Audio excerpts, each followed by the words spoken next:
Barnaby Buckleberry the cat was not your average alley cat. He was Yunty sleek and gray, and he didn't have emerald green eyes like all the other cats in the neighborhood.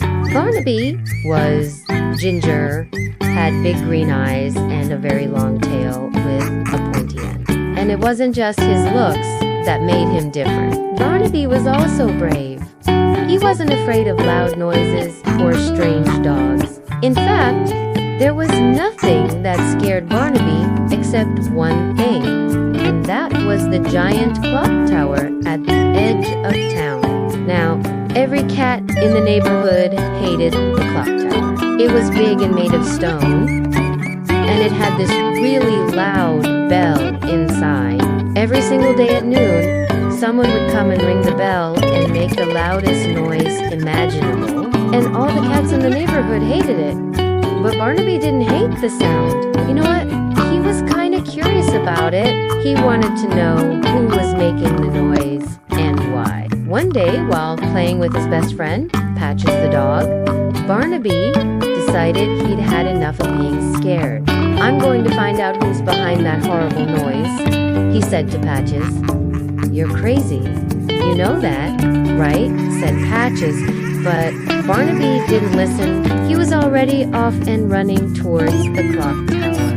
It took him a few minutes to get there, but eventually he was standing at the base of the clock tower, looking up at the very top. As he looked around trying to figure out how to get up there, he noticed a small hole hidden in the ivy growing up the side of the tower. It was the perfect size for a small cat to crawl through, so without wasting any more time, Barnaby squeezed himself through the hole and found himself in a small room. The room was dark and musty and smelled like old books and dust. There were boxers piled up in the corner and cobwebs hanging from the ceiling. And sitting in the middle of it all was the biggest clock gear Barnaby had ever seen. The room was silent, so he started to explore.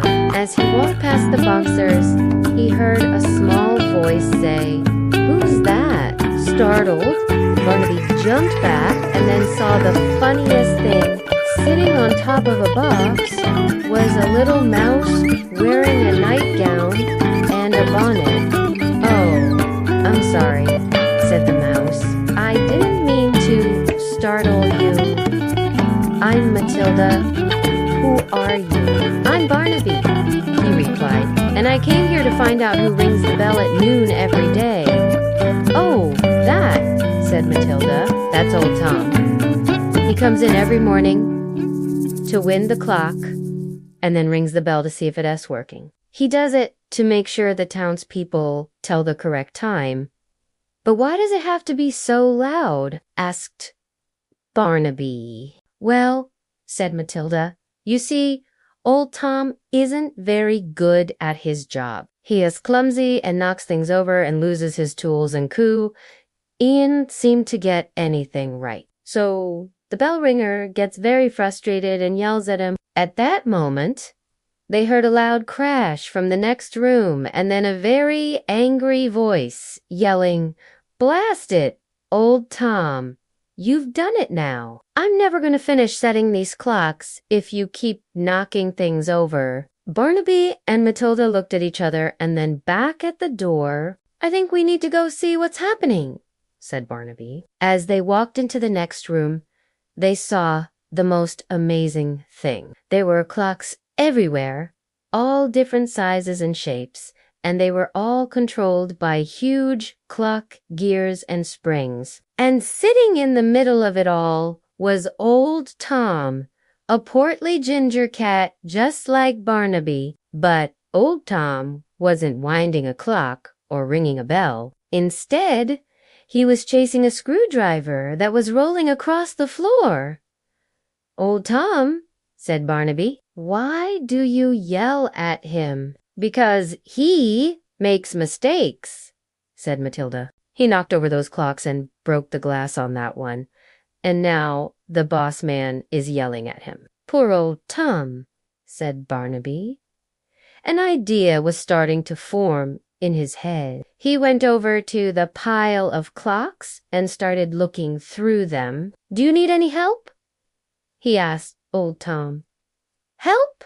said Old Tom. "I don't even know you, and you want me to let you fix my clocks? Ha ha ha ha. No, thank you." But then Barnaby had an idea. He pretended to be very busy examining the clocks and pretended to take notes on what needed to be fixed. All the while, he kept glancing over at the large bell in the corner. Finally, he looked up at Old Tom and said, "You know, I think the reason you're having trouble fixing these clocks is because you're not organized. You need a system. Like first you wind the clocks, then you check the pendulums, then you adjust the chimes, and finally you ring the bell." Old Tom thought about it for a second. "Yeah, that makes sense," he said. "Fixing clocks is a lot like solving a mystery. First you gather the evidence, then you examine the clues, then you form a hypothesis, and finally you test your theory." "Exactly," said Barnaby. Old Tom suddenly felt much more confident. "You're right," he said.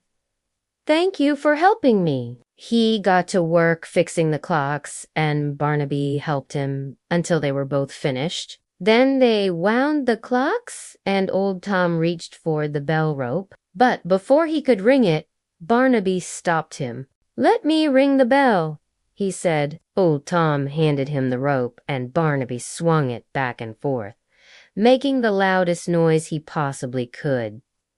"That's the best," said Old Tom. "Just like when I trained the clock tower bell in London." "Wait, you trained the bell tower in London?" said Barnaby. "Yes, I did," said Old Tom. "And I can teach you how to..." So Old Tom taught Barnaby how to control the bell and make it chime different tunes. They worked for hours until finally the sun began to set. "I have to go home now," said Barnaby. "Will you come visit again tomorrow?" asked Old Tom. "Of course," said Barnaby. The next day, Barnaby came back and spent another day learning from Old Tom. He learned how to wind the clocks and fix the chimes, and even how to clean the giant gears. After a few weeks of doing this, Old Tom was ready to pass on his job to Barnaby. "Here," he said, handing him a key. "You can come in and wind the clocks every morning and ring the bell. It'll be fun." But Barnaby had an idea. He thanked Old Tom for the offer, but told him he couldn't do it every day. "Why not?" asked Old Tom. "Because," said Barnaby, "there are lots of clocks in town that need fixing. And I want to help the people who wind them. I also want to visit all the mice in their homes and make sure their clocks are working." Old Tom smiled. "That's very thoughtful of you, Barnaby.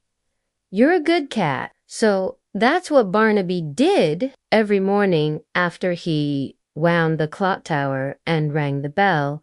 He would go around town visiting all the shops and houses and making sure all the clocks were working properly. He even made friends with all the mice, who were very grateful for his help. And as for Old Tom, he spent his days traveling all over the countryside, visiting different clock towers, and teaching new cats how to take care of them. One day, many years later, Old Tom came back to the town to visit his old friend Barnaby. But when he got to Barnaby's house, he couldn't believe what he saw.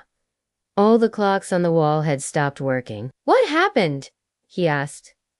"I don't know," said Barnaby sadly. "One day I came home and they all just stopped. I tried everything I could think of, but I just can't get 'em to start again." Old Tom thought for a moment. "Well," he said, "fixing broken clocks is a lot like solving a mystery. First, you gather the evidence, then you examine the clues, Then you form a hypothesis, and finally you test your theory. But I don't know where to start, said Barnaby. Old Tom smiled. Don't worry, he said. I'll help you. So Old Tom and Barnaby worked together to fix all the clocks. And once they were done, Barnaby gave Old Tom a tour of the town, showing him all the mice he'd made friends with along the way. When the sun began to set, Old Tom knew it was time to go. Thanks for helping me, Old Tom, said Barnaby. Any time, my friend, said Old Tom. Any time. And with that, the two friends said goodbye and Old Tom went on his way. As the days turned into weeks and the weeks turned into months, Barnaby continued to fix clocks and make new friends. He learned that even though it can be scary to face your fears, it can also be very rewarding. And he also learned that even the smallest cat can make a big difference in the world.